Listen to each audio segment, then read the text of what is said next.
PC fam, what's going on? We are back again with another episode of Chill with Chill. It's a beautiful Saturday morning, Saturday afternoon, Saturday evening, depending on where you at. You know, we are international.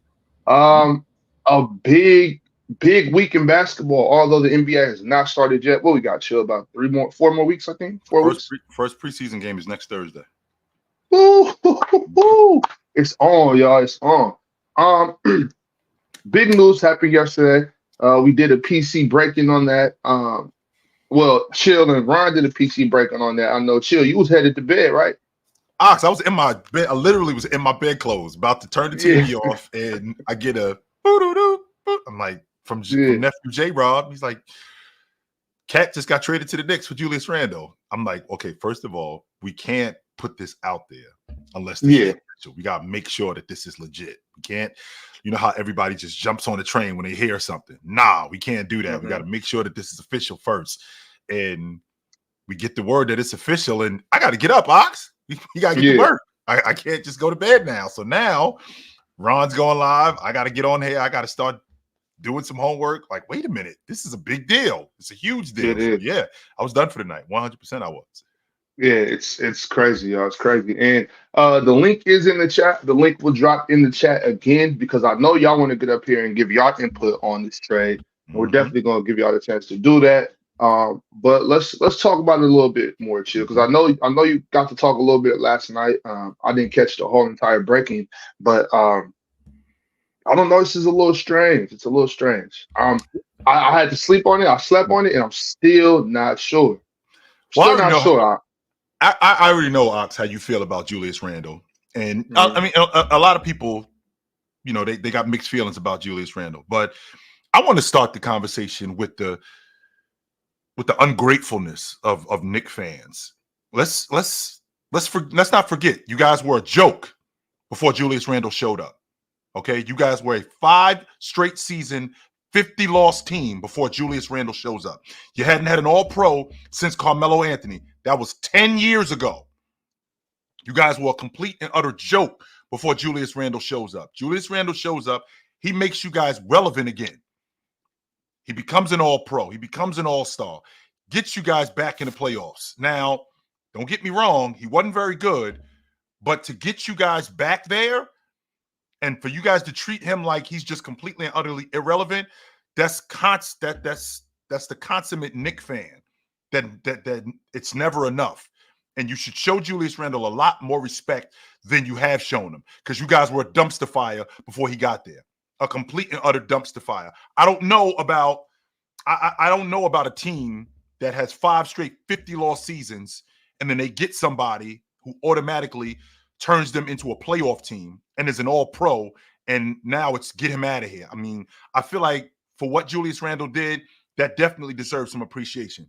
Now, with that being said, Big Ox, let's discuss the basketball side of this. I know how you feel about him, and I know that there's a bunch of other people who got mixed feelings about Julius Randle, because Julius Randle can be, with his conduct, detrimental sometimes. Sure, he can get a little bit, he can be a little bit of a loose cannon, and you know that can disrupt the unit. But in this situation, he's not getting traded to Portland. He's not getting traded to Charlotte. He's getting traded to a situation that's very similar to the one that he was just in.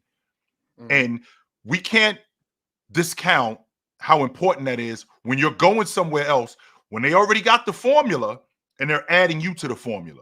So what I don't want to do is I don't want to throw a monkey wrench in what's going on here. And I feel like that's what's going. I feel like that's where Julius Randle is, because he had already made it clear with the Knicks, I'm down to do whatever it takes to help this team win. So now that I'm going to Minnesota, I think he falls right back into that line.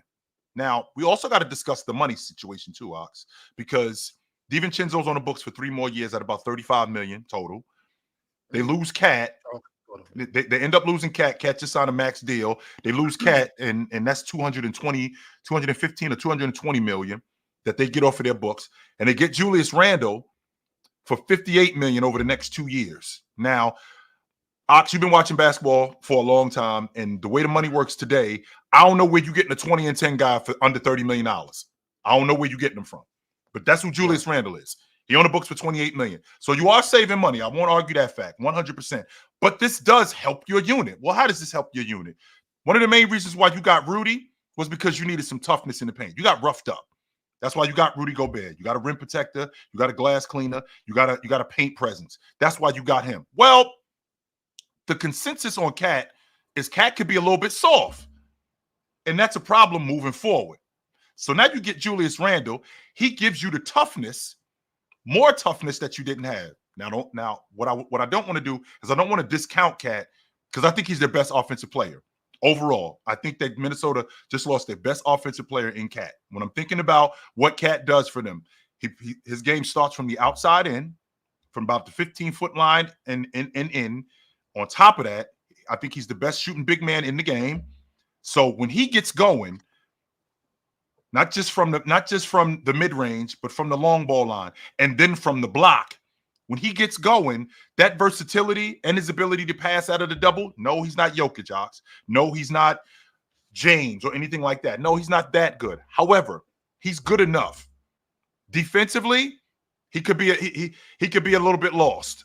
Julius Randle, on the other hand, I think Julius is a better defender than Cat, though. I 100% agree with that. Yes, I think Julius Randle is a better defender than Cat. Not only do I think he's a better defender than Cat, he's a better passer in the paint. That stat that I read you a couple of weeks ago, Ox, where Julius Randle threw 160 in the 22-23 season. He threw 156 passes from the paint out to the long ball line. The Knicks converted on 51% of those. That's good enough for numero uno in the game.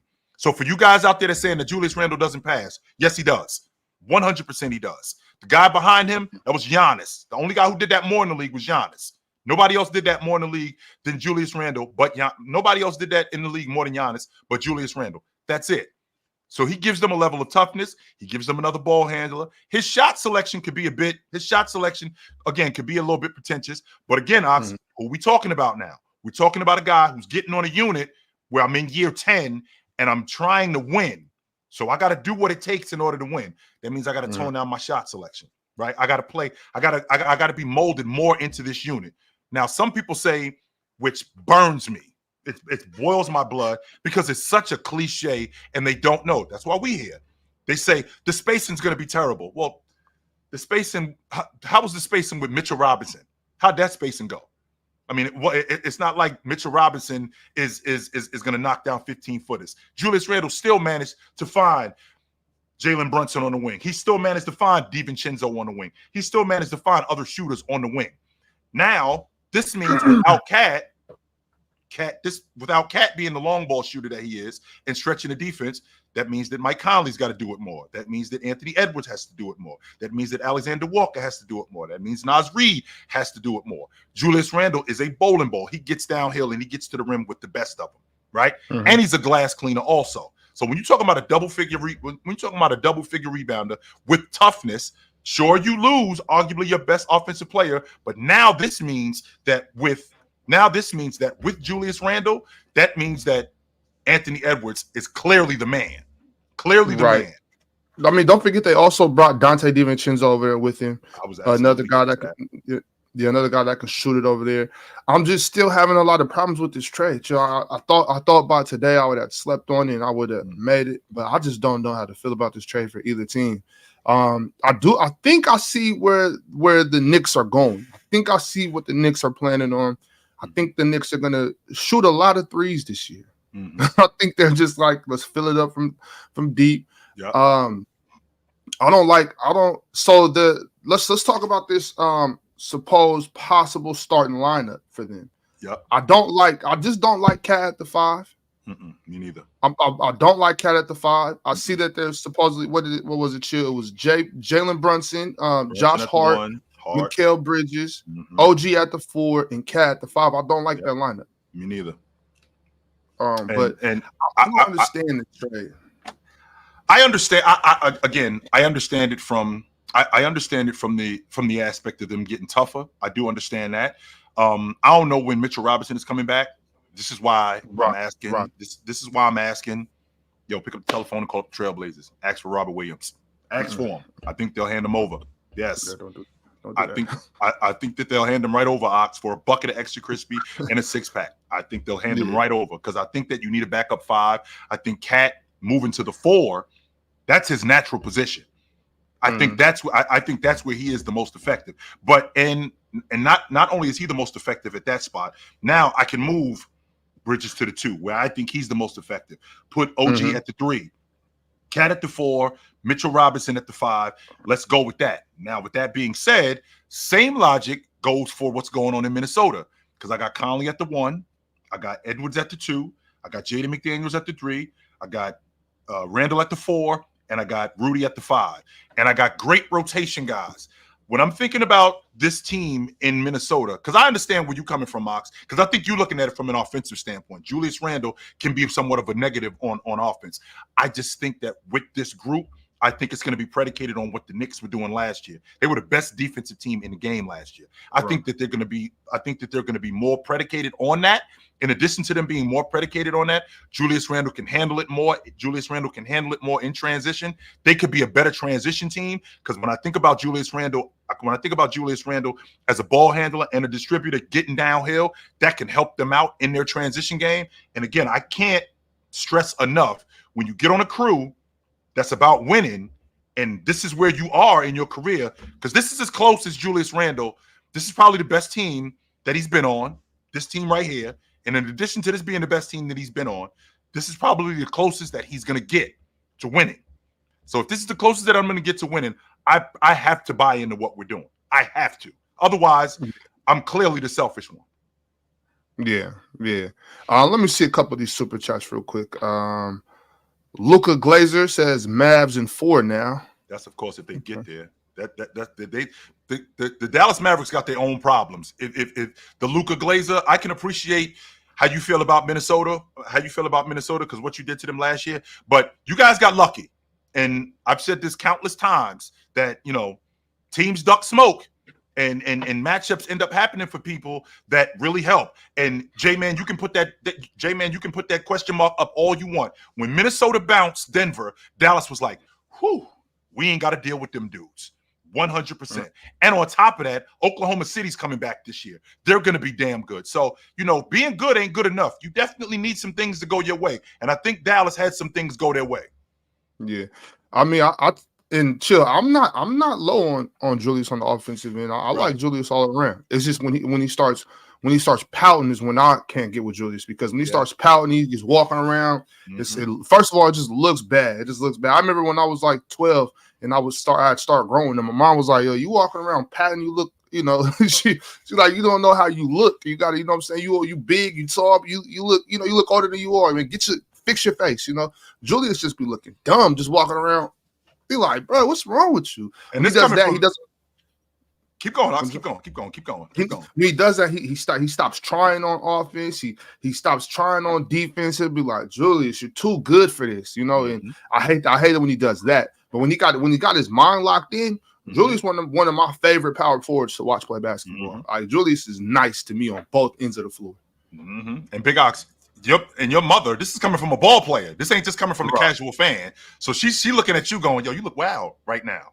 What's wrong with you? Fix your face. Get it together." And when you see Julius Randle, that's basically your mother looking at you like, "My man, you look wild right now. Get it together." Right.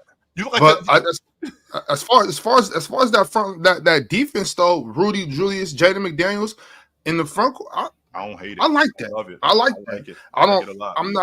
I'm not sure what their offense is going to look like. I think Cat is more offensively gifted than Julius for sure. But still, sometimes I have problems with Cat on the offense too. Sometimes when he's not attacking, he wants to settle. And Julius does some of the same things. I'm really confused about this trade. I hope maybe in the next hour and 15 minutes I can my head wrapped around things, Chill. It does make sense. It does, Ox. I get it. So I see a lot of people talking about it's more of a money play than anything. Maybe we can get into that a little more too.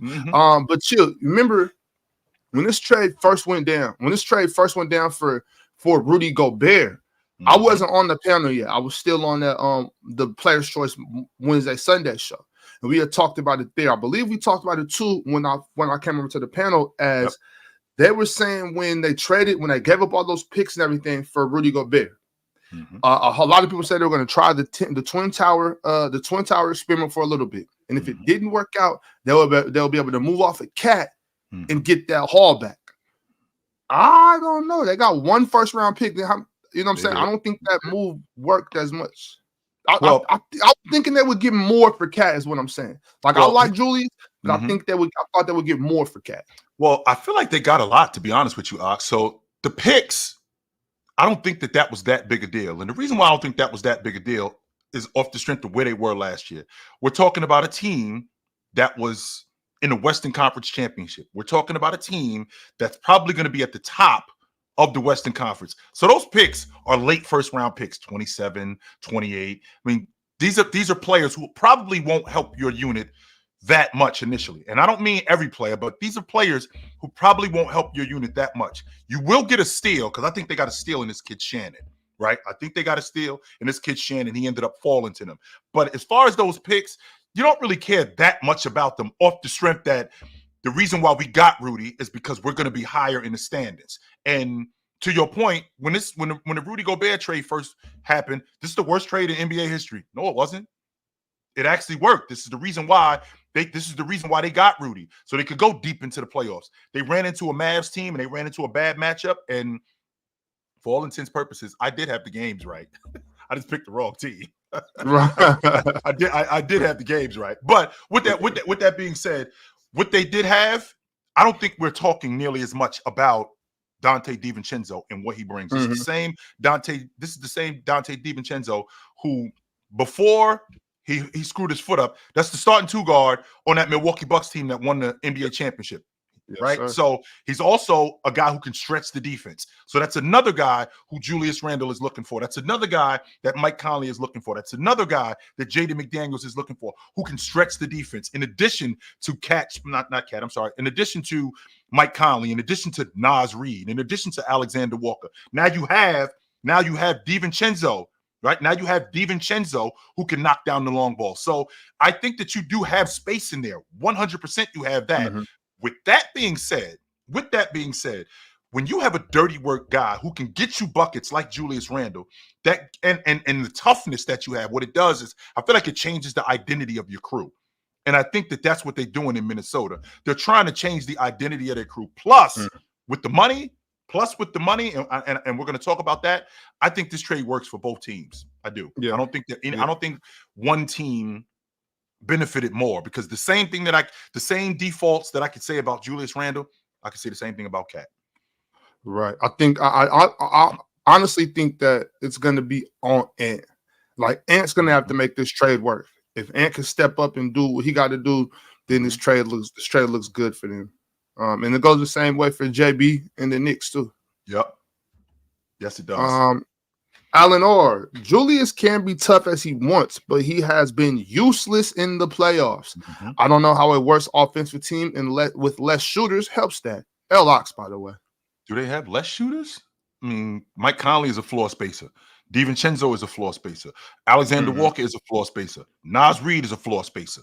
Now, Ox, when you look at that Knicks team, the guys that I just mentioned, Alexander Walker, Naz Reid, DiVincenzo, Mike Conley, in terms of shooters, are you taking Brunson? Are you taking OG Anunoby? Are you taking Josh Hart over those guys definitively, or is it a conversation? Because I think it's a conversation. Yeah.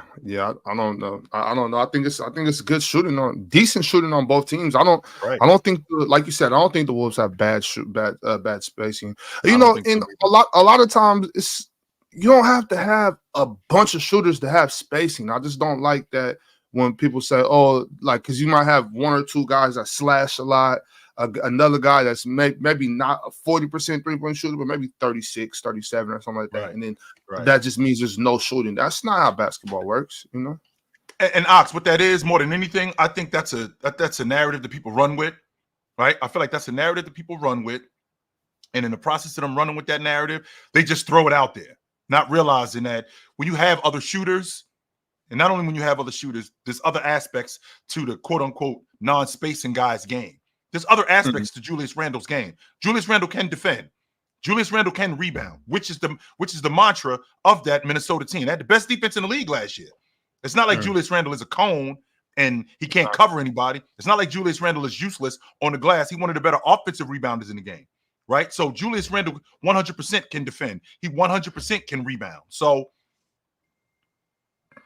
yeah, I don't know. Let's see what's this next one from Knicks fandom 23. Chill. We're at the second apron. We can't take on Rob Williams. Our bench stinks now. If Mitch or OG get injured, our season is over.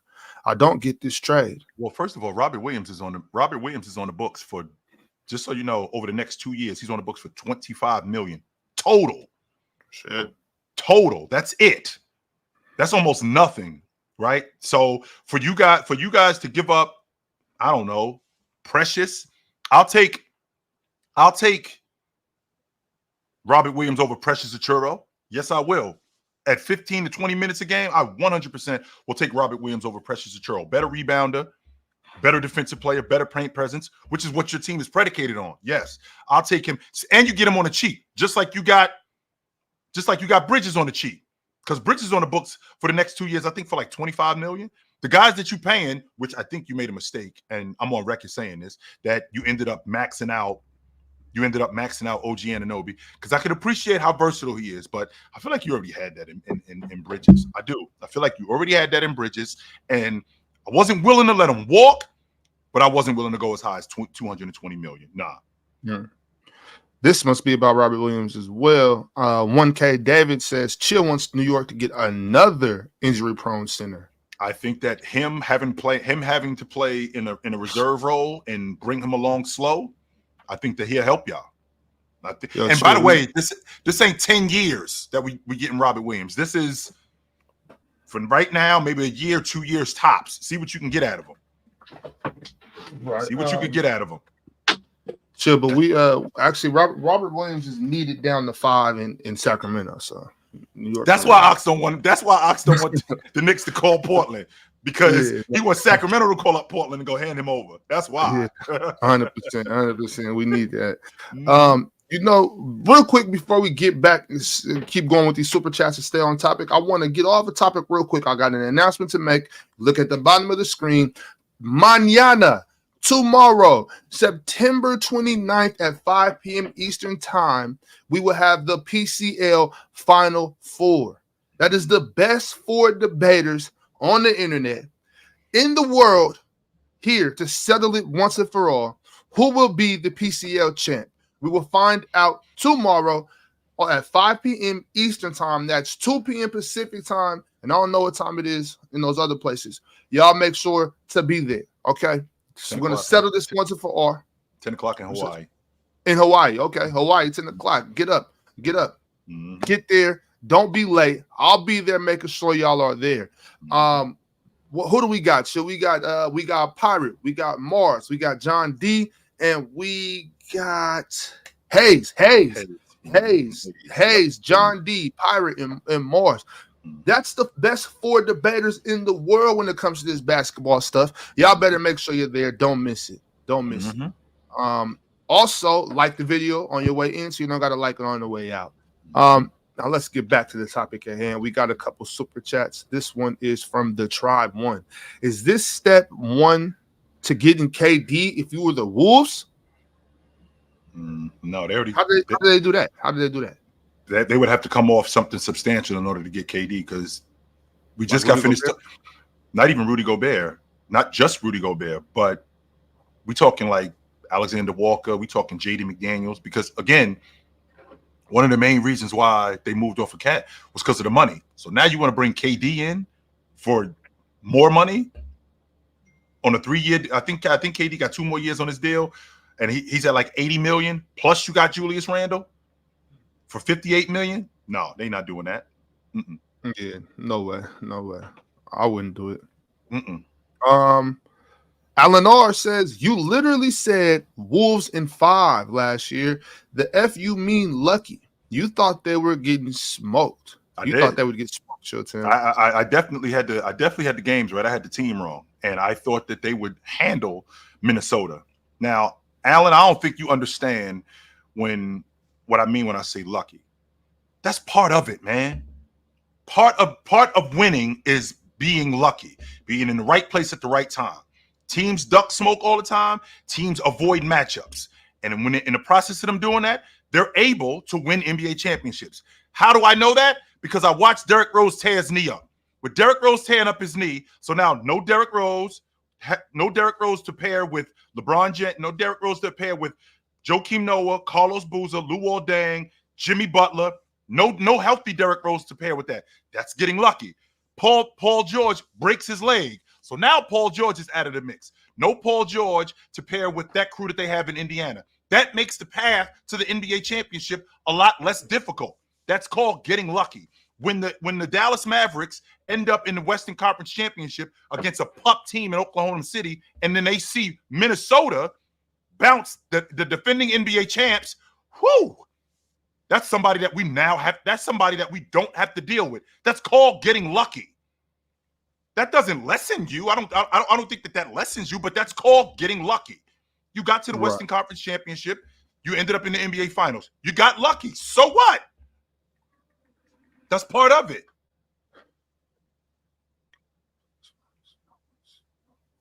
Okay. Let's see. Cujo, does this place New York in the elite category now?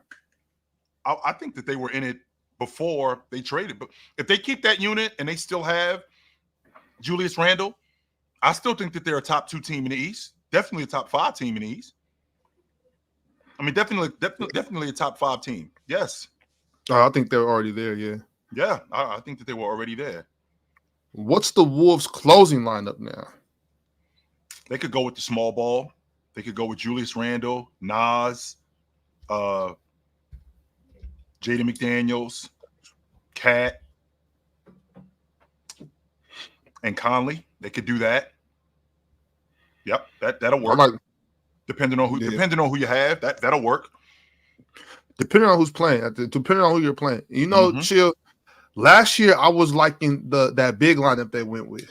And I like it this year too. I would like to see, even if it's at times when Rudy might be on the bench, and if it's like, so not necessarily that big lineup, but the lineup with Julius and Nas together, like that's dangerous.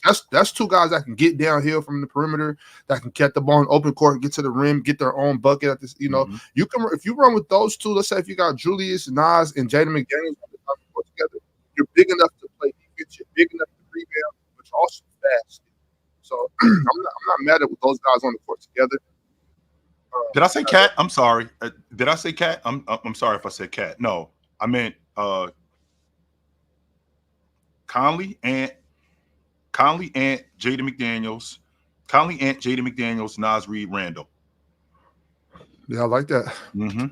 I like that. I don't know if that's the closing lineup I like, just depending on who they're playing. Yeah. But I like that lineup on the floor anytime. I do too. I do. Who you got for tonight, Chill? Georgia or Alabama? Alabama's over. Nick Saban got out. Nick Saban got out when he should have. Nick Saban did the smart thing. The floodgates have now opened, and the playing field has now been leveled. And Nick Saban got out exactly when he should have. No doubt about it. Yeah, Nick Saban knew that the NIL would be good for the students, really good for these young men and women that are playing the sports, really good for them, but bad for the game. So he got up out of there. He got up out of there. He left exactly what he should have. I can't compete with this. No, right. Let me get up out of here. So he did that.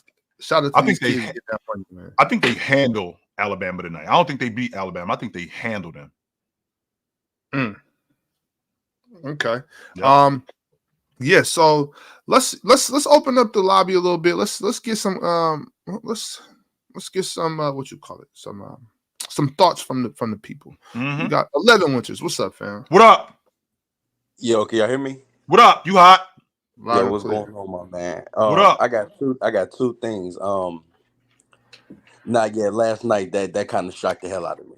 Going on Instagram, seeing that shocked me because I wasn't expecting that. I mean, at first, like Ox was saying, like that was kind of unorthodox trade. I never thought about it. I never even imagined that trade. So, I mean, I just got a question. So, I mean, what do you have Minnesota? I got Minnesota as a top 3 seed in the West. I still got them as the favorites in the Western Conference.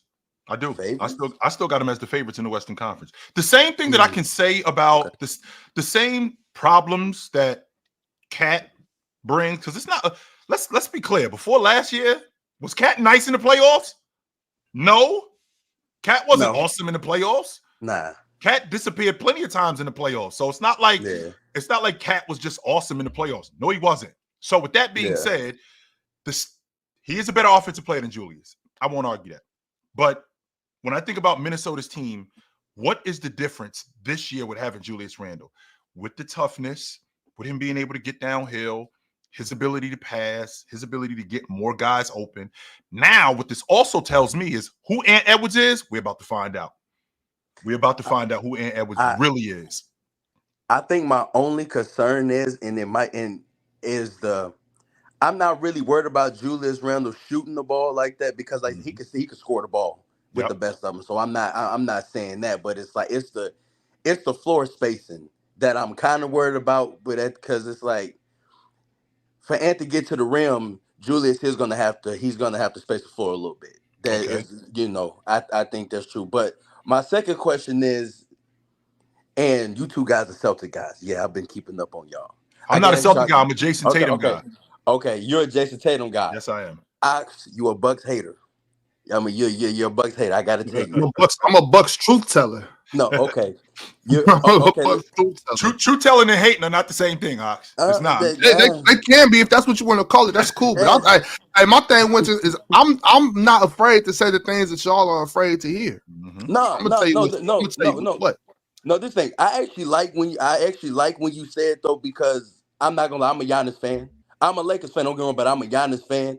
So when I hear stuff about Giannis, I'm the guy. I be like, damn, it's the truth though. He do need it's the truth. So I do get what you're saying, but I do got a question though. What makes the Celtics just the overwhelming favorites? I just want to know, like, what makes them the overwhelming favorites? So, one, they won the NBA championship. Two, they got their whole crew back. Three, they're one of the best long ball shooting teams in the game, which is one of the main reasons why they won the NBA championship. They're one of the best rebounding teams in the game. I think they're top 3 in the league in rebounding. They're one of the best defensive teams in the game. They got one of the best rotations in the game. They go 8-9 deep. They got one of the best coaches in the game, and they're still young. So with that being said, with the exception of Drew Holiday, who I think he'll be 35 this year, but he's still but he's still awesome. If you look at their unit, I mean, they ran it back. They got everybody back. So, but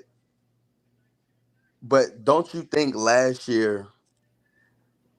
And I don't want to use that as an excuse, because I feel like when you talk about injured teams, I feel like for majority of the playoffs in history, there's teams who was the eventual champions, they ran into injured teams, right? And all that. But I just think last year, I'm not saying it was a fluke, but I don't think, to me, I don't have them going back to back, because I feel like the Bucks are going to be rejuvenated. I feel like with the situation that Dame was going through, him getting traded, you know what I mean? Him going through off-court situations. I feel like him and Giannis, they're going to get more acclimated with each other. And then on top of that, I feel like Chris Middleton. I feel like the injury, Chris Middleton, it kind of made everything worse too, because I feel like them all three of them, they wasn't on the court. They wasn't on the court at the same time for an amount of time. So I feel like that's going to be much better. And they got Doc Rivers for a whole season coming up now. Seeing what that looks like, but so I feel like I mean don't get me wrong, Dame is gonna have to play way better defense than he played last year. I can't forget about that, because last year was atrocious. You said what? Can he? Is he capable? Yes, I believe he can. I believe now with all the distractions that I will hope that, and I will hope that all the off court stuff is just fixed. Is at least just everything is mellow right now. I feel like now more he can lock in. I feel like the Bucks are coming in more locked in. I feel like actually the East is gonna be much better, even outside of the Bucks. So it's like, for me, I'm not saying the Celtics they can't go back to back, but let me ask you this question. So last year in the playoffs, because that's the mantra for the that's the logic for the Celtics. The fact that everybody was hurt, they only lost 4 games. So let's say Jimmy Butler plays. Yeah. What is it? What's this series? 6 games? Because if you think Miami can beat them with the addition of Jimmy Butler, The Hero didn't play either. Okay. Actually, Hero did play in that series. Well, 100% he did. So with that being said, if you only think played like 1 or 2 games, yeah, I think he only played 1 or 2 games. So, and I can say this, and I can say the same thing about Porzingis got hurt in game 2. I mean, but okay, my bad. Keep going though. This is what I'm asking you. How much do you think Jimmy Butler would have helped that unit? You think that they would have beat them if Jimmy Butler? So for all intents purposes, each team is healthy. The Celtics are healthy. The Heat are healthy. You think that the Heat would have beat them? The Heat, probably Miami Heat last season. Probably okay, not. so that's 6 games. I'm gonna say 6 games if Buckets is playing. Okay, so now let's move to Cleveland. 7. So I think that's okay. Let's say 7 games, 7. sure. So now let's move to Cleveland. If Donovan Mitchell and Jared Allen are both healthy, that series goes where? How far you think that series goes? Now listen. Now that's a curveball. Listen, I have the Celtics winning, but what does Evan Mobley do? See, it's the curveball because with them, that's a tricky situation because I feel like a lot of people underrate Donovan Mitchell as if he can't be the best player on the championship team. He hasn't shown he can. He hasn't shown he can. But at the same time, it's like there's a lot of people that sure they can. They had to do it in order for it to. So I feel like Donovan Mitchell is good enough to at least to do it. Not saying they can, but I feel like beat Cleveland? Does Cleveland beat them if all intents purposes everybody's healthy? Does Cleveland beat them? I'm gonna take that as a no. Okay, so now let's move to the Indiana Pacers, who were 12th last year. They go from being 12 to now they're in the East Finals. Everybody's healthy. Halliburton's healthy. No, hold on. I think there's a misconception. No, I'm not sitting there saying, oh well, if everybody in the East was healthy, they're gonna beat the Celtics. No. That's not what I'm saying. What are you saying? What I'm saying is if the Bucks were healthy, and they had enough time to actually everybody played together as far as the Bucks wise. If Middleton, if Dame and Giannis, they all play on the floor for a essential amount of games. If they didn't have the coaching situation that they had, I think they would have beat the Celtics. Because let's just say this. The last time the Celtics seen the Bucks in the playoff series, Giannis took them to 7. Yes, he did. Mm-hmm. Drew Holiday was terrible. Shooting the basketball. Say grossest as offensively. Mm-hmm. Shooting the ball. Mm-hmm. He was terrible.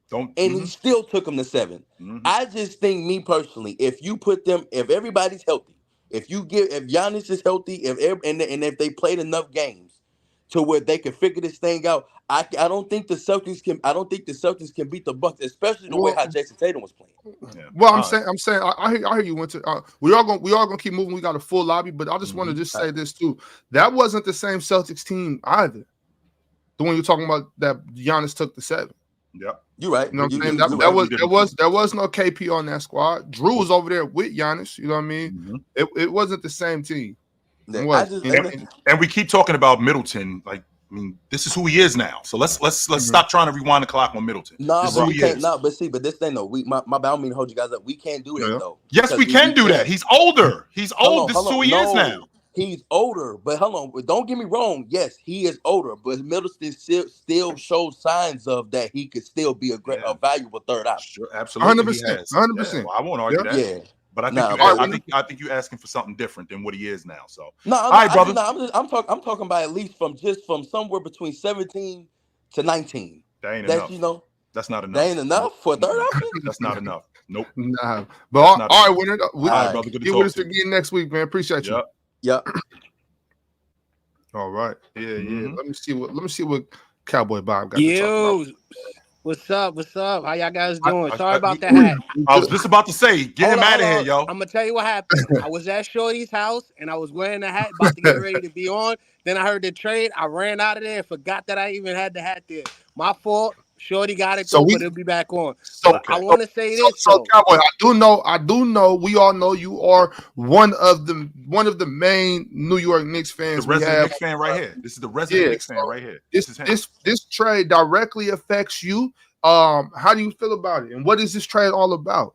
Honestly, I think it's balanced. Let's be real. Last year we had really good defense, but our defense wasn't holding up to their offense of other teams. Boston, Indiana, they were on fire on us, and we couldn't match them offensively. I'm not saying that Cat's better than anything. I'm just looking at it as a future move. You got rid of Randle. Well, hold on. You got rid of Randle at his trade value, which is probably at his highest right now, which is pretty good. You look at what Cat's gonna bring. What was my main problem last year was rebounding and getting that pick and roll. Cat is gonna help out with the pick and roll, especially at the top of the key, because he could shoot the long ball. So when he's setting those screens up top, the defense has to come to him, and now that opens up the floor for rebounding. I'm not too keen on having Josh Hart be a starter, but I can see where they're going. They're actually backing up Brunson. If you look at what's going on early in the season, I kept talking about like when we were playing teams like the Bucks, how Brunson was in his own head trying to figure it out. And you see Randle come over and say, hey, I got you, I got you. Some players don't like that. Look at Kobe with Shaq. When Shaq used to throw elbows at Kobe, everyone was like, you all right? He's like, yo, I don't need to be babied. I got this. This is what the Knicks are trying to show. Hey, we got your back. Getting a guy like this will help open up the floor. We got a three-point threat, and also we got a bigger guy who can also attend to the bigs. Think about what we were talking about. Last year was all small ball. Now we get a big guy like Cat. Cat can actually do good defense on guys like Embiid. He can spread the floor, bring it out to where now Brunson can get more shots. Brunson can get more of his drive, and he doesn't have to work as hard. Losing Dante, I agree. That's a big miss. But if you look at what Cat can also do with the three ball, pick and roll, he could still rebound. He already knows Tibbs because they work together in Minnesota. Correct. And here's the best part. Most people are going to say he's soft, but what makes him really, really soft is the fact that he doesn't take ownership like Randle does. Randle be like, I got to do this. No, you don't need that. He's good with saying, yo, this is your team. I'm going to support you. You run it. I got you. That's what he is, and not every player can admit to that skill set. Yes, we see him as a number one, and we see him as a beast, but the fact that he's willing to take a step back to help out a guy like a Brunson, help out a guy like an OG. And what most people don't even realize is OG and Josh Hart on the court, we were one of the biggest rebounding teams in the league. So what this does is it gives us the opportunity. We'll still have the defensive play there, but it won't be as strong with Randle because when you look at Randle and Cat, they both have a way of doing things differently when it comes to attacking the paint. Randle will stay in front of his man as opposed to Cat. He'll get around and come from behind. That actually helps out because now that trap gives you a different type of set. So when you look at it, the footwork that he has is a lot faster as far as recovering than Randle. But still, Randle is a fan favorite. That's the reason why everyone's against the Randle thing, because we wanted Randle to be that guy to come out, step up. Okay, hold on. Let's rewind. Let's rewind. Number one, Randle is not a fan favorite. They were tearing out his poster after y'all lost in the playoffs in 23.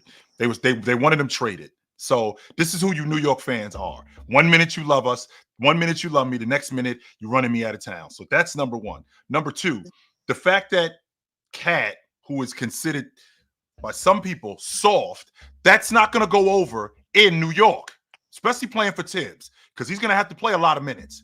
Cat broke down a couple of seasons ago. I don't expect him to break down again, but he did break down a couple of seasons ago. He's going to play a lot of minutes playing for Tibbs. I won't argue that part. But with Cat getting downhill, don't forget, Cat led the league in charges last year. So Cat can be out of control, getting to the rim. Julius Randle, on the other hand, passes out of the paint. He passes to the long ball line. He knows how to hit open shooters. Cat isn't proficient in that. Now, just like I said, the same bad things that I can say about Cat, I can say the same bad things about Julius Randle. Julius Randle's shot selection will throw you out, will make you want to throw your TV off the wall because you can't handle it, right? He'll straight throw a monkey wrench in what you're doing a lot of times. But I think Julius Randle is in a space right now where when I look at where he is in his career, this is probably the best opportunity that I have to win. And I'm going to a situation that's very similar to the situation that I was just in. So I can't screw this up. It's not like I'm going to the Trailblazers. It's not like I'm going to Charlotte. It's not like I'm going to Washington. No, I'm going to a team that was just in the Western Conference Championship last year, and they're trading out one guy and myself for another guy at the same position, and we adding another long ball shooter. So I like what they're doing. And you also have to look at it this way, too. I'm not for Cat. I wanted Randle to stay. But when you look at the opportunities that they're bringing, they are showing the Knicks organization they have yet to make a bad decision in the last 2 years. They have yet to show any type of bad moves. Every move. And plus, the last 3 years we've been talking about getting Cat here anyway. I've been against it, but for me right now, what I'm seeing is that we need that offensive threat in Cat. And also look at the diversity that we have in Cat. Cat can play the 4 and the 5. What was our problem last year? We didn't have a traditional 5. So when you look at this Knicks team, we have a lot of players that can play 2 to 3 different positions. Precious Achua. You also have Precious can play the 4 and the 5. You have OG who can play small forward and power forward. You have Josh Hart who can play the guard position and also play down low. Same thing with Bridges with the small forward position. So you have a lot of diversity guys that can mix and match that you can use if we get injury prone. That's why I said I kind of see why they did it, because if you look at it, it helps us out. And also, when it comes to Hakaporti and all these other young guys, you need those young guys because most y'all didn't even talk about the money, really. Okay, Cat coming here, that's $10 million more than Knicks got to play. But here's the thing. We opened up 2 more roster spots. So now the Knicks would have more roster spots than actually keeping Randle. Because if we kept Randle and Randle opted in, we would have been locked into a contract with Randle for more than what we needed. Now we actually have the space to get the players we need to where we can actually move and make it better. So for me, but Cowboy, like who? What are you gonna do with those roster spots besides pay somebody that's not gonna play? Who's available to build? Who's available to build? Like, are you talking about signing somebody else like now? Like, who's available? What I'm saying is the roster Markelle spots. Fultz? Huh? Markelle Fultz? Nah, like for example, like you just said about Robin Williams, right? Now we have a spot that we could actually use him, or we can even use some of the young guys, Tyler Kolek, Hakaporti. I keep talking about how great Hakaporti is going to be, but he can only play 50 games. So when you look at this team, you have 2 new roster spots to where you could even bring up one of your young guys and find you a guy like a Robin Williams to come in and help out. Now you also have cap space as well because, yeah, we're paying an extra $10 million, but then that money is also going to be available for 2 more spots. So we're not even really at the cap. And the money that we were owed to give Randle would have been a lot higher than what we're giving Cat right now. So when you look at the roster team, yeah, it's a big loss because we know what Randle can produce. But what we getting with Cat, high screens and rolls, better 3-point shooting, better chances of also pulling out the center, also as well as rebounding. We still got those assets there in Cat. The one thing we need to understand is that Cat is a different type of big, and that's what we need in the East because you got guys like Embiid, you got guys like Giannis, you got guys like big guys. Even Siakam was doing his work. So now you get a guy like Cat who's big in size and can also be he's also good at the free throw line as well. That's another thing. There's a lot of things that he can bring to the table that Randle can't. But don't get me wrong, Randle is proven. That's the only difference. We have to see it work. That's my point. Okay. But you guys know me, man. I can keep going all day, but go New York, go New York, go. I love you guys, man. Next time I see you, I better see that hat. I know that. You will. I know that. I don't know enough. All right, I better see that hat. All right, brother. Good to see you. Man, chill. I gotta say, I just never liked Cat. And so this is a roller coaster with the Knicks. I was going like this. And now I'm kind of like, I don't know. Ox, you a big man. You think he's soft. That's why you never liked him. All that jump shooting and that's why that's why. I know you, Ox, and I know how you feel about the big guy. And one of the main reasons why you cool on Cat, he's soft. Yeah, that's why. Man. And then it ain't had nothing to do with his game. It has nothing to do with good. He's dope. He's dope. He's just a little soft. He's a little timid, you know what I mean? I just don't like it. And then losing Dante. So I'm thinking about that, like, because they were supposed to be the what were they calling the Villanova Knickerbockers or something, or whatever they're calling Villanova them. Knicks. Yeah, whatever they're calling them. And then so now you bring Mikal in to get that 4 together, and now Dante's gone. I mean, I don't know. Let's keep it moving. We do got a full house. Let's keep it moving. Yep. KB, what up? What up? Yo, can y'all hear me? Yes. Clear. Before you go any further, I just want to let you know I will never forgive Tariq St. Patrick for killing his father. Never. Thank you. I will never forgive him for that ever. He can't live up to his name. It's crazy. Anyways, it's not about him right now. It's about Julius Randle. I'm not gonna lie, Chill. Why do you co-sign him? That's what I want to know. Like, what makes you? Why do I co-sign him? The Knicks were a joke before he got there. He's the only All-Pro that they've had since Karl-Anthony. He got them back in the playoffs. They were building something in New York, and you guys are so wrapped up in if you don't win it, you suck.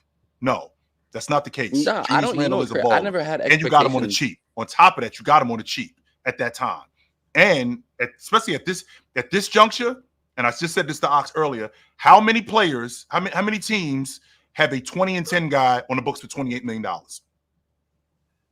Not a lot of teams. How about 0? And that's fair. If you want to say that for regular season context, that's okay.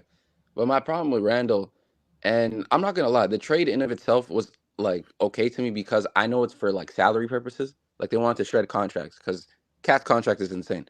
But for Julius, a regular season, I can see why you think some of these things. Again, I just don't like the way he like is gonna be played in Minnesota, given his game, the floor spacing issues, the lack of shooting that's going to be on the floor already. Like you signed DiVincenzo, which is a good thing, but having lineups of like Rudy Gobert and Julius Randle as like your 4 and 5 is going to be really, really wicked, given that like Julius Randle's not really the best of 3-point shooters neither. And his mid-range game is solid, but it's not like enough for you to be a like a needle mover, in my opinion. I'm not gonna lie. KB, what does Julius do on defense, on offense? What does he do on offense? I think he's a good scorer. He's a good driver as well. He can get to the basket. He can finish there. Like I said, the mid-range shooting is solid in the regular season as well. But like for me, when you go into the postseason, because we all know this is a playoff caliber team, like I just don't like the way it fits with the other guys on the team as well. Like Ant already was struggling with some of the spacing issues last season when they had Cat. And you just took that away and replaced it with Julius Randle, who he wasn't. No, he wasn't struggling with those two. No, he was not. Yes, no, he wasn't. In the postseason, no, he wasn't. No, he was not. You know why? You know why he was struggling? In the postseason again. And you know why he was struggling? The reason why he was struggling because he couldn't shoot.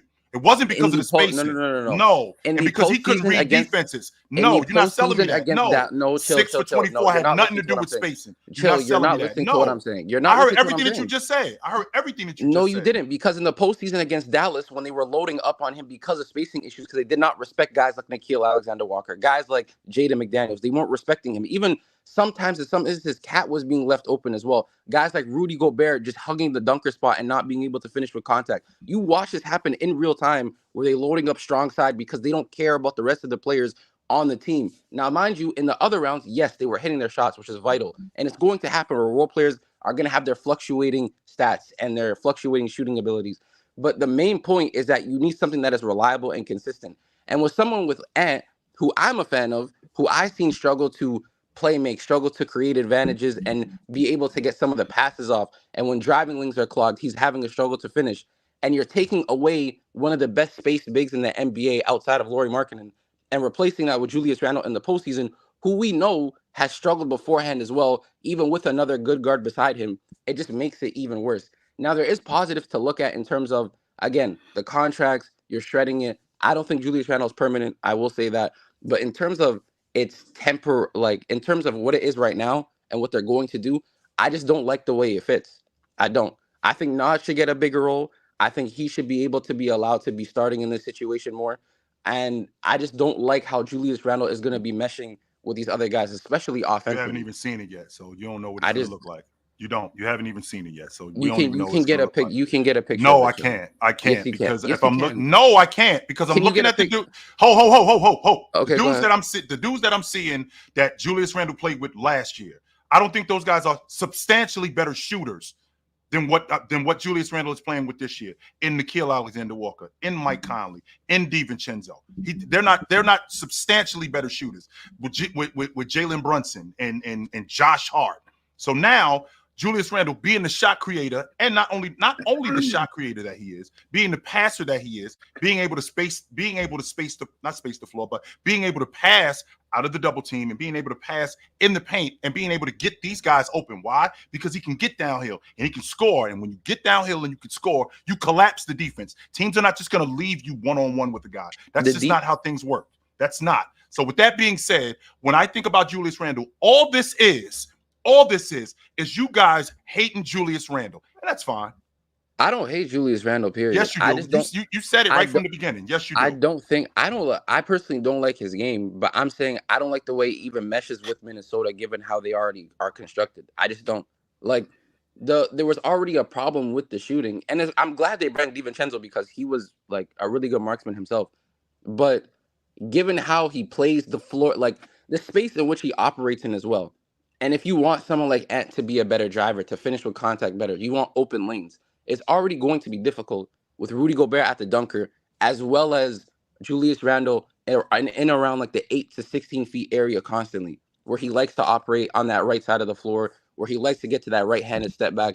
I watched him beforehand. Like that's my concern. And then when you go into a postseason where you play defenses like for example like OKC, or you play Dallas just last year, and they're able to load up on you and they're able to just deny lanes, it's going to be difficult. It had nothing to do with spacing. It had nothing. It did. It legit did. They didn't care about their shooting. And well, first of all, how can you not care about a team shooting when when they smoked Phoenix the way they did, and Alexander Walker was knocking down the long ball and knocking down shots? They didn't believe that's who he was. They were willing to give shots up like that. Break, man. In a basketball game, when someone is shooting like 37, 38%, there's just possessions that you're willing to give up.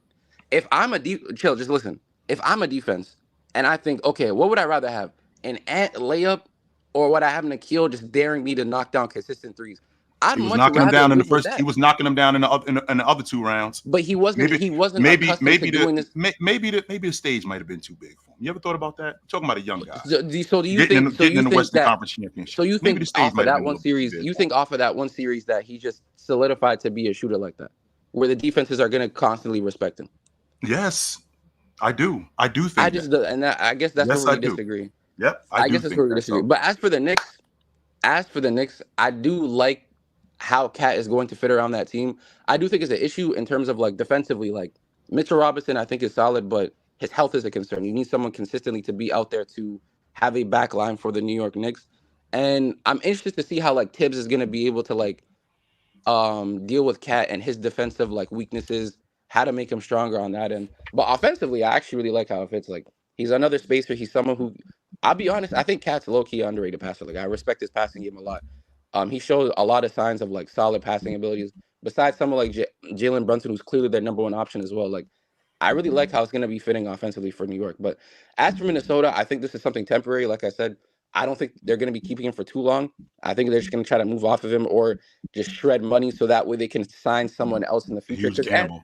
It's a huge gamble. 100%. Ant's young. He's like 23 years old. They're clearly building it around him. I won't argue that. They clearly are building it around Ant. Yeah, that's why he moved off of Cat. And it was a huge gamble because Julius Randle, he's only got 1 more year left on his deal. He's got a player option after next season. So if they end up losing him, they still have Ant, who they're going to build a unit around. So, but we got done. We got to run. We got to run, brother. We got a lot of people here. I appreciate y'all. Yes, sir. Run on, baby. I'll see you in the debate night soon, man. And I'll talk to y'all. Right on. Yeah, let me see. We got a couple more super chats real quick. Let me get to this one from Jay. He says, does Cat need to balance his perimeter play with physical post play to make it work? We're in year 10. This is who he is. Let's we can move on from that. This is who Cat is. Anthony Beltre says, thoughts on Zion Williamson saying he beat Vince Carter in the dunk contest? I don't hate it. I'm seeing Zion Williamson throw the ball off the backboard and throw it between his legs and dunking it. I mean, he could dunk from the free throw line, legit. I don't think it's ridiculous to think that. No, I don't. Yeah, I mean, I think he's supposed to feel that way. Yeah, of course. When you can jump the way Zion can jump, right? You're supposed to say things like that. Yep. Pimp named Slickback. What the dunking? Chicken nuggets? Sit down, man. I don't know what that means, but all right. Appreciate you. Yeah. All right. I don't know what that means. Okay, let me see who we got next. My man Breezy. What's up, Breezy? Breezy in the hizzy. What up? Enjoying the show. Shout to the breaking news last night. I seen some of it. I was waiting for this episode. How y'all guys doing before I give my take, man? What's going on with y'all? How y'all doing, man? Good, yo. Running good. Oh, yes, sir. Life is great. All right. I just wanted to say that Mikal Bridges can't score the same way DiVincenzo could score. DiVincenzo had like 30 plus in a playoff game. Mikal Bridges is not doing that. I gotta say, the unmitigated gall, the disrespect as far as integrity. Big Ox, I know you stopped Ox Court, but you might have to call the Ox Court for the Knicks franchise. Put them in there for integrity. And Randle took less money Took less money to build this whole situation. Brunson comes in with his daddy coming in and they say, oh, gee, I know you only going to play 20-something games and do less than Hartenstein did for us to build this thing, but we don't care. I'm going to let you bully the situation. I'm going to take less money. That's what Brunson did. Take the lesser player in Mikal Bridges because of friendship. DiVincenzo is a better offensive player than Mikal Bridges. Randle, he sacrificed so much to build this playoff team for the Knicks to just backdoor him like that. I mean, this is, and I know Chill would know this. The Indianapolis Colts or something like that. They left town like in the middle of the night. They left town like this is that. And so I'm saying they did it in wee hours of the night when God's children was up and knowing because this is dirty work. This is lack of integrity. The fan base has been disrespected, and it goes to show that they value. Hold on, Julius Randle took less money just to sign a player with a bigger contract. Disrespectful. And again, to put context to what I'm saying, OG played 20-something games, got the biggest contract out of everybody on the team, and then they made the team captain smile about it on television. Now, I gotta say this. They are not a championship contending team. I think they lose home court advantage, and they are not sweeping the Nets this season. Their roster is terrible. They are not coming out of the East. They tried to mirror the Celtics getting Cat for KP. That ain't gonna work.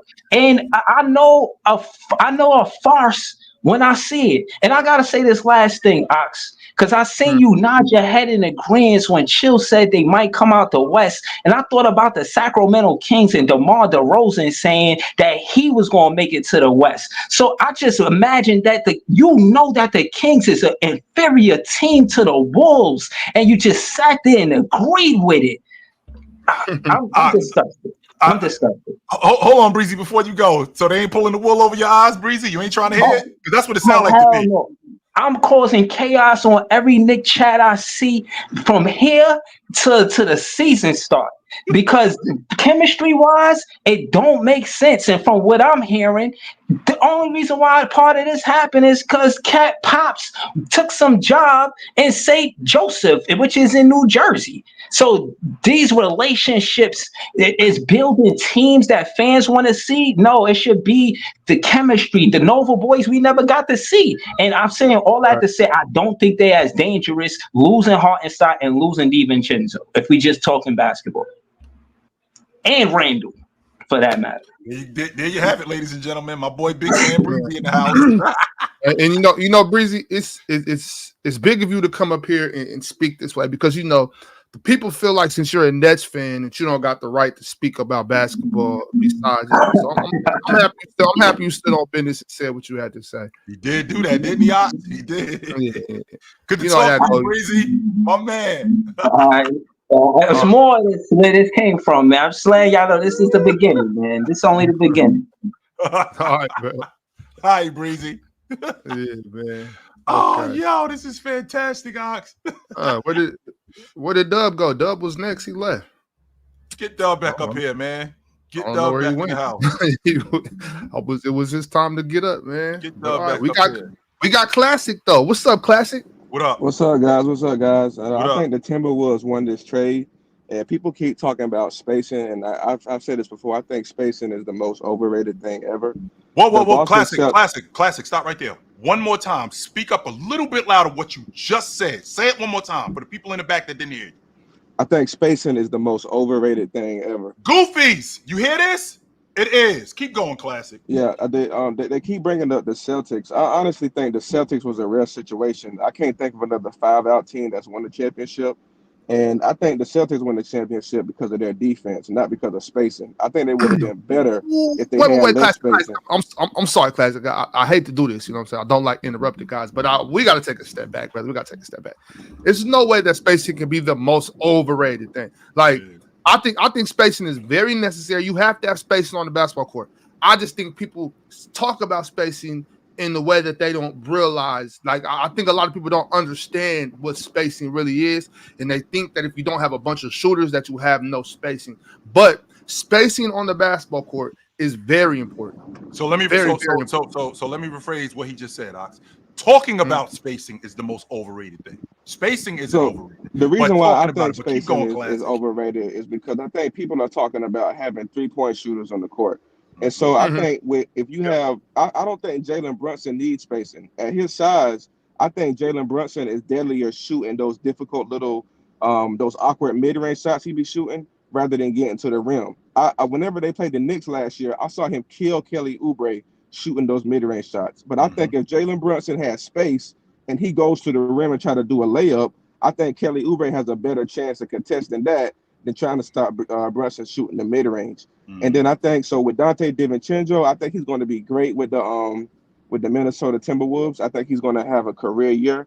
I want him to have like an impact like how Grayson Allen had last year, and like with like Dan Marley with the Suns. And I think that the fact that he's going to be like a primary shooter, I think that's going to help him. So I think he should be starting. I think Mike Conley needs to come off the bench, and I actually want Anthony Edwards. I want Anthony Edwards playing like a point guard role because I got a vision. I think he can kind of be like Jordan in 90 and 91, where his athleticism can play make. I saw Jordan a lot. He had the every time he went for a shot, he had so much height on his shot that if he didn't want to shoot it because he was double teamed, he could play make just by him trying to do a jump shot. And I think Classic. Anthony The Edwards problem with that has logic the athleticism is to do that. Okay, the athleticism is one thing. The know-how is completely different, and that's where he isn't. So now you want to put the ball in his hands on a team that's a championship contender team, and you ask him to do something that he's weak at. You haven't seen him show that he's a better distributor, that he's a better processor of plays, that he can play in the short roll, that he knows how to play in pick and pop. You haven't seen him do that. Jordan in 1990-91, he was in year 7. He was much sharper as a basketball player upstairs, not just athletically. We can't just go off athleticism because we've seen what that looks like when we go off athleticism. We can shut that down. So no, we're not doing that. But Anthony Edwards has a great handle too. I didn't realize his handle was that good. So I definitely think he has the ability to bring the ball up and initiate offense. And even though he's young, he went to the Western Conference Finals last year. That's a big deal. So he shows that he has the mental capability to play winning basketball. So I'm excited to see how the Timberwolves remember how they got to the Western Conference Championship. They got to the Western Conference Championship off defense. They're the best defensive team in the league. They're one of the inferior offensive teams in the game, and that's largely due to Anthony Edwards. He has something to do with that. going to help that. Yes, he is. He's going to help that this year. 100% he is. Yeah, so I'm excited to see how that goes. All right, absolutely. Good to talk to you, Classic. I know where to find you at, brother. Absolutely. All right, y'all have a good one. Yes, sir. All right, bro. Okay, I'm gonna get you out there. Okay, here we go. We got Marcus from the 626. He's up next. What's up, Marcus? What's up, John? Hey, chill. You be watching Power? Do I watch Power? I've seen every last one of the episodes. Even like the Go series? I'll never forgive Tariq St. Patrick for killing his father, ever. No, me neither. That shit was lame as hell. Never. But that shit was lame. But for the trade, man, I ain't gonna lie. When I first heard about it, and I first heard Julius Randle, I damn near fell to my knees.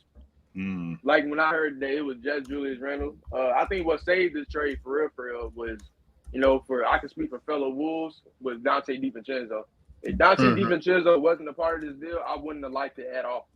Because it's like, after coming off the Western Conference Finals last year, and Cat having big games in Game 7, I remember it was a game in Game 3 where Ed was he didn't have it going in the first half, and Cat was just he was basically carrying the offense until Ant got going in the second half. That was more so the thing in Game 7 too. If Cat don't play how he plays in Game 7, the Wolves don't come out of that series at all. Because every time, the Nuggets, it looks like they're about to be about 30 or something, Cat, he'll hit a big three.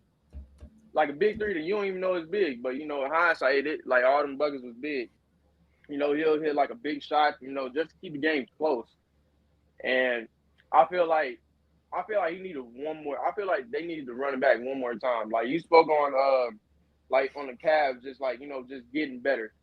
I feel like for the Wolves, this is I feel like that was more for fruition for the Wolves more than any team in the league. Just running back and get better, develop Terrence Shannon and Rob, and just running back. Like, y'all already know what the conference finals is like. Like, y'all know how deep it is. Like, y'all know how much endurance you got to have to get to the conference finals or to get past it. I just feel like they should have ran that back. But Randle is tougher than Cat, which I do like. And what you spoke about Cat having, like, you know, more charges than everybody. That's one thing that I hate about Cat is that he just, like, his IQ is retarded. I swear to God. Like, you think, like, I'm not joking. I'm dead ass serious. Like, I'm sorry for laughing at that. I don't know. I was about to say, I don't know if you can say that on TV. So my fault. I don't know if we can say that on TV. but yeah. My man gonna get us canceled. That's what's gonna happen. He gonna end up getting us canceled. I don't hate the trade. I don't. I want to see it. I want to see what it looks like. One of the main problems that Minnesota had was that the idea the Cat was soft. That was it. And I think they toughness. But I still think that losing your best offensive player, it's going to be a problem. 100%. You did say that. 100%. That's going to be a problem. 100%. Yeah. Wait, hold on. You saying Cat is the best offensive player? He's the best offensive player you guys have. Yes, he is. That's crazy. No, it's not. He's a better shooter than Anthony Edwards. Is he he's better on. He's better on the box than Anthony Edwards. Yes. What? He's a better long ball shooter. He's better on the box. He's better in the mid range. He's better at he's better getting to the when he gets to the rim. Anthony Edwards still is developing as a scorer. Cat right now, yes, 100%. He's the best offensive player that you guys have, no doubt about it. 40-point game in the playoffs. How many? Have Pat ever had a 40-point game in the playoffs? Ever had a 40-point game? Is that where you going? Is that where you going? Come on, man. Sleepy Floyd had a 50-point game. He ain't better than he ain't better. I watched Sleepy Floyd score 50 against the Lakers. Does that mean Sleepy Floyd better than Damian Lillard? What are we doing, man? Come on now. You think he's a better scorer? Just because you score more does not mean you're a better scorer. What? It doesn't. He's more versatile than Anthony Edwards. He's smarter than Anthony Edwards as an offensive player, all around. He's a better he's your best offensive player. Forget the playoffs. Let's all right, man. I want to make sure I'm understanding you correctly. This is the same Anthony Edwards who I did see 6 for 24 games. I did see 8 for 22 games from him. I did see that. I did see that, right? So when I think about what I saw, what I see from Cat, what I see from Cat as an overall offensive player, what he does, better at the long ball line, better at the mid range, better on the box, handle the basketball, smarter.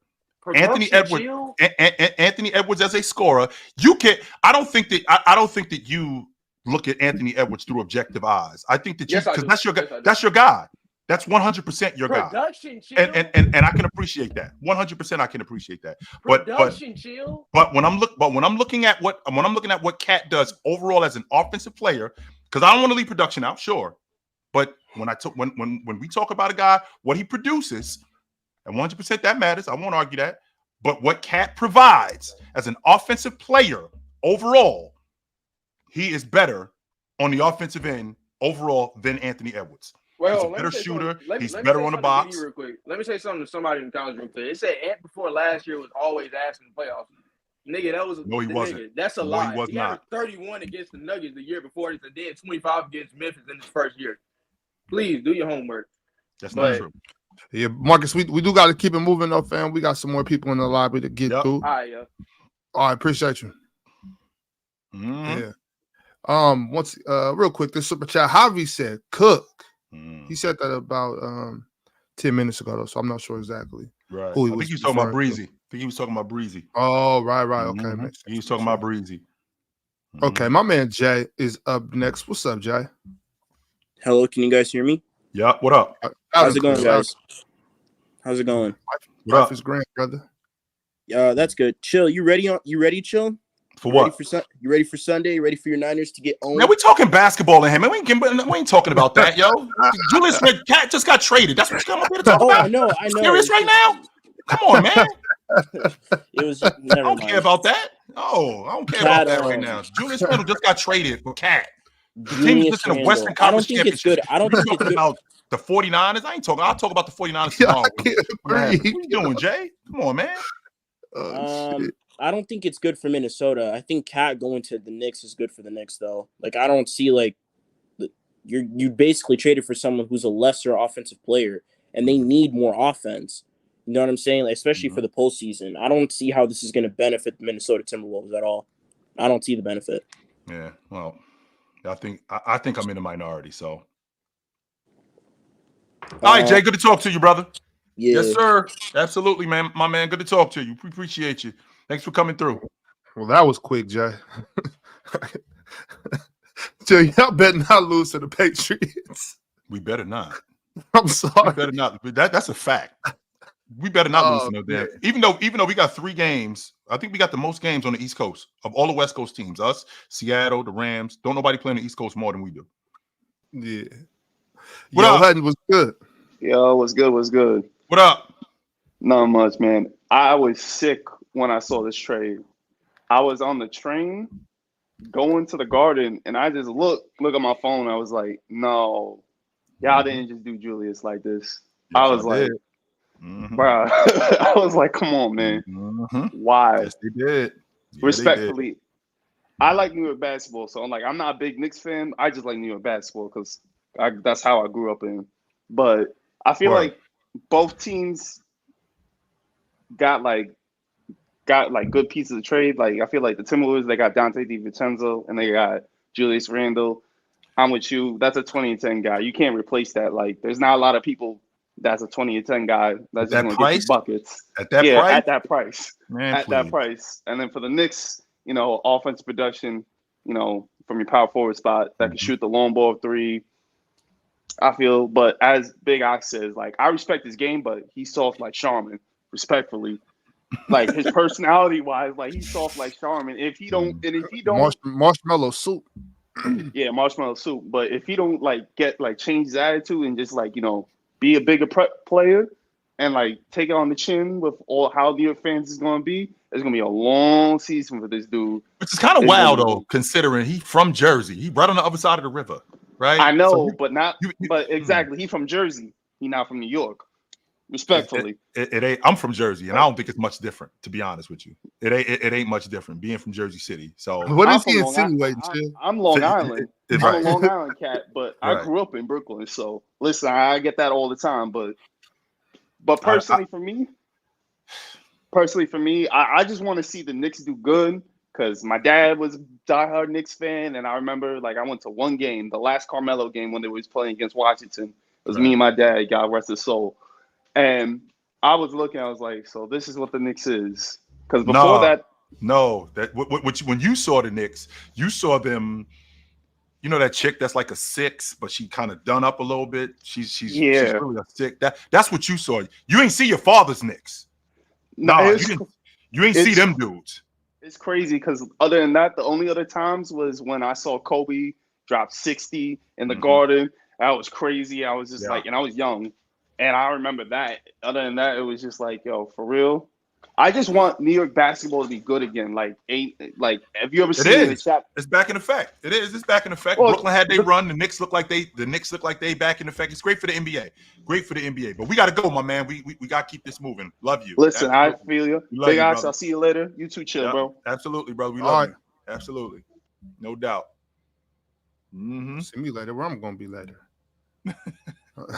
sound like you know where you're gonna be at, Ox. Yeah. Yeah. All right. Shit. Might have a graveyard shift about this later. So yeah, for sure. Lewis, what's up? What up, guys? How you guys doing? Running good, yo. Running good. What's going on? All right, good. Nah, I just wanted to say I'm a diehard Knicks fan. The Knicks are my team, bro. I love the Knicks. And honestly, I saw this trade because I woke up this morning and I saw the trade pop up. Yep. And I was like, I'm not too mad about Randle. I'm not super mad about Randle because the people say that they both are bad in the playoffs, like Cat and Julius Randle. So it's it kind of just cancels each other out, to be honest. But trading Dante, man, that broke my heart. Like, I hate that, bro. I'm so mad. Like, you shouldn't be mad at trading a role player, but it's like, it's Dante DiVincenzo. It's like it's like he's one of us. Trade exactly. Like, I could dig that. I can dig where you're going with that because Dante DiVincenzo is one of those guys. He kind of relates to the people. It's like that dude is one of us, and to lose him, it's like it's almost like you losing a family member. I can get with that. No, yeah, that's what I feel like. I feel like I literally lost a family member. Like the Nova Knicks, man. I can't. You just lost the whole point of why we did all this. So I can get with that. I think it's just crazy to break it up. But as for how I think Cat's gonna do on the Knicks, I think he's gonna be good. To be honest, I think he's gonna perform well. I think he'll probably struggle a little bit, but to be honest, with Tibbs and Cat has said that he liked playing for Tibbs and everything. So I feel like that's going to work out good. And I expect Dante to just have a crazy year this year. I really do, because I feel like he's just going to get more playing time. He's going to get more opportunity, and he feeds off that. He feeds off opportunity. And yeah, but that's all I have to say, man. I appreciate good to talk to you, guys brother. so much. Thank you, you, talk to you, brother. Absolutely. You guys. Thank you so much. No doubt. Louis, appreciate you pulling up. The last person to come up today will be none other than my man Gabe. What's up, Gabe? Yo, y'all can hear me? Yup, you hot. So I wanted to bring back up like the spacing thing I was talking about earlier. Yeah. I feel like y'all are like extremely you Chill specifically. You're like you said, spacing is extremely overrated. I feel like you're a Boston Celtics guy, like, and you said their defense was the main thing, but you can't deny that even to you, the second main thing wouldn't be that the reason that they're that good of a team is with the level of spacing that they have. Would you agree? Yes. I just think I think the conversation with spacing is overrated. How so? Well, because Julius Randle was on the Knicks last year with Mitchell Robinson, and with him being on the crew with Mitchell Robinson and with Jalen Brunson and with Josh Hart. I mean, they still were at the top of the Eastern Conference. So the quote unquote spacing thing, they still were good. They still were damn good. Right. Okay. So then let's paint the picture. Cat, obviously, to me, he's better off the catch and shoot from three for Randle. He gets respected more at the 3-point line from Randle. And Jalen Brunson being a guy that primarily operates in the mid range. You don't think that defenses not being able to gap on Cat will make it for Jalen Brunson to operate in the mid range a lot better? And the fact that he can get he's very good at drawing fouls, very good in the mid-range shooting, very good at attacking the basket even from the mid-range, and he's very good at passing out like from in and out to the 3-point line. Not as good as Randle. He shoots it better than Randle. I won't argue that part. I think he's the best shooting big man in the game. That includes Joker. That includes Joel Embiid. I think Cat is the best shooting big man in the game. He doesn't pass it like Randle. No, not Cat. Jalen Brunson, the operating in the mid-range. Like, you don't think that would make it a lot easier for Jalen Brunson to operate in the mid-range and having Randle there clogging up space? But he wasn't clogging up space. In fact, in the playoffs, even in the playoffs, he wasn't clogging up space. In fact, he was making life he was making life a lot less difficult for those guys because he was getting those other guys' shots. When you got a guy that can get downhill like Jason, like Julius Randle, when you got a guy who can get downhill like him, you're not playing one-on-one primarily. What he does is he collapses the defense when he gets in the lane because he's such a bull in a china shop. And when he can get to the rim like that, you're not leaving him one-on-one. So his ability to pass out of the double team, his ability to pass these guys at the mid post, pass these guys open at the long ball line, that's a big deal. I won't argue that Cat is the better shooter. I will not argue that because Cat is 100% the better shooter. But Julius Randle did make life a lot less difficult for Jalen Brunson. Just getting downhill alone. And then, okay. What we disagree on that. And then second point, quick. So to me, the Timberwolves' problem wasn't like, I feel like their defense is night and day their best quality. I feel like the Timberwolves' most glaring problem was half-court offense. And Transition too. They were average transition team. I think should have been a better transition team. Yeah. But to me, the most glaring problem was their half-court offense, especially in the playoffs. After like midway through the Denver series, they started to trickle down. Yeah. So, because I think the Sun series was like the perfect scenario as to what they look like as a team. So to me, I don't think Julius Randle, like the way he operates offensively, especially with the way the Timberwolves run late in games, they have Ant with the ball in his hands primarily. And I don't think he's like, to me, I think he still needs to develop a way to be able to play make when he drives through the lane, because I don't think he's a good passer of the basketball yet. I think he can develop it. I don't think he is, though. I think he struggles a lot with finishing through traffic a lot. I don't think he gets to the mid-range as much as I think he should. So I feel like with teams now seeing that, I feel like Randle's going to play more off the ball with the Timberwolves. I feel like teams are going to gap him a lot more if he's going to be in closing lineups, and I think that's going to make Ant struggle a lot more as a playmaker than I think he should, and I think that's going to make him look worse than what he did even before. So I don't like the trade for the Timberwolves at all. I think they lost that trade that aspect. We will definitely see. Good to talk to you, though, brother. Absolutely. Sure. Good to talk to you. All right, Gabe. All right, Ox.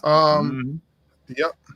Real quick, we got a couple more super chats to get through. D Bell said, "Wolves stay making suspect moves. LOL. They should have ran it back or got more value for Cat. Salute, Ox and shit." I think they got a floor spacer in DiVincenzo. I think that helps. I do.